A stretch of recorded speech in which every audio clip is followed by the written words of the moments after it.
அனைத்து உரிமை குரல் நண்பர்களுக்கும் வணக்கம். தூத்துக்குடி மாவட்டத்தில் நிவாரணப் பொருட்களை தரணும் அப்படின்றதுக்காக அதிகாலையே சீமான் கிளம்பி போயிருக்க ஒரு விஷயம் இணையத்தில் ரொம்ப வைரலாக மாறி பேசும் பொருளாக மாறி இருக்கு. இது குறித்து அந்த வீடியோல முழுமையாக பார்க்க போறோம், வாங்க பார்க்கலாம்.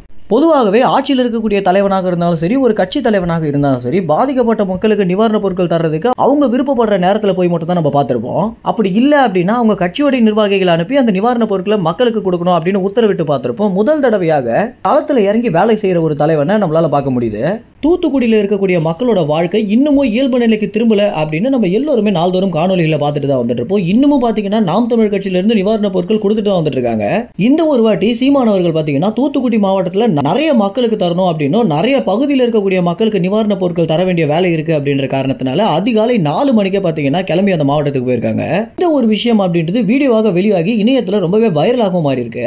எப்படி ஒரு கட்சி தலைவர் நிவாரணப் பொருட்கள் தரதுக்காக அதிகாலையே கிளம்பி போயிருக்க முடியும் அப்படின்னும், இது வரைக்கும் வரலாற்றிலே எந்த ஒரு தலைவருமே பண்ணதில்லை அப்படின்னும், எம்ஜிஆர் கூட அவரால் முடிஞ்ச டைம்ல மட்டும் தான் வந்து தந்திருக்காரு. முதல் தடவையாக ஒரு தலைவன் அதிகாலை 4 மணிக்கு போயிட்டு அந்த ஊர்ல இருக்க அனைத்து மக்களுக்குமே தரணும் அப்படின்றதுக்காக அவருடைய ஈடுபாடோட வந்தது அப்படின்றது இதுதான் முதல் தடவையாக பார்க்கப்படுது. சீமான் மேல ஏகப்பட்ட விமர்சனங்கள் இருந்தாலுமே தமிழ் மக்களுக்கு ஒரு பிரச்சனை அப்படின்னா இறங்கி களத்துல நிற்கக்கூடிய ஆளாக சீமான் மட்டும் தான் இருக்காரு அப்படின்றதான் யதார்த்தமான உண்மையாகவே இருக்கு. இன்னும் சொல்ல போனா சீமான அதிக அளவுல விமர்சிச்ச நிறைய அரசியல் விமர்சகர்கள் கூட இந்த ஒரு விஷயத்துக்கு என்ன சொல்லியிருக்காங்க அப்படின்னா, வரலாற்றிலேயே இந்த மாதிரி ஒரு தலைவனை நாங்க பார்த்ததில்லை அப்படின்னும், இவர் சொல்லக்கூடிய வார்த்தைகள்ல ஏகப்பட்ட விமர்சனங்களை வச்சு நாங்க பேசினாலும் மக்களுக்கு உதவி பண்றது அப்படின்னு வந்துட்டா சீமான அடிச்சுக்க ஆளே இல்லை அப்படின்னு சீமானை குறித்து நிறைய பேர் பாத்தீங்கன்னா புகழ்ந்துட்டு வந்துட்டு இருக்காங்க. திமுகவுடைய கைகூலிகள் இல்லாம நடுநிலையாக விமர்சிக்கக்கூடிய அனைவருமே பாத்தீங்கன்னா இந்த ஒரு விஷயத்தினால சீமானுக்கு பாராட்டு தான் தெரிவிச்சிருக்காங்க.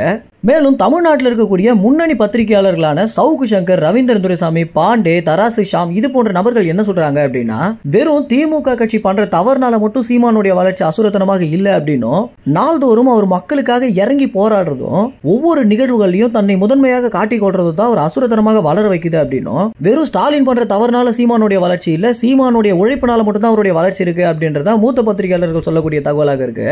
நாம் தமிழ் கட்சி ஒரு செழிப்பான கட்சியாக இருந்து இந்த மாதிரி நிவாரணப் பொருட்களை தந்திருந்தாங்க அப்படின்னா நிச்சயமாக இது ஒரு பேசும் பொருளாகவே இருந்திருக்காது.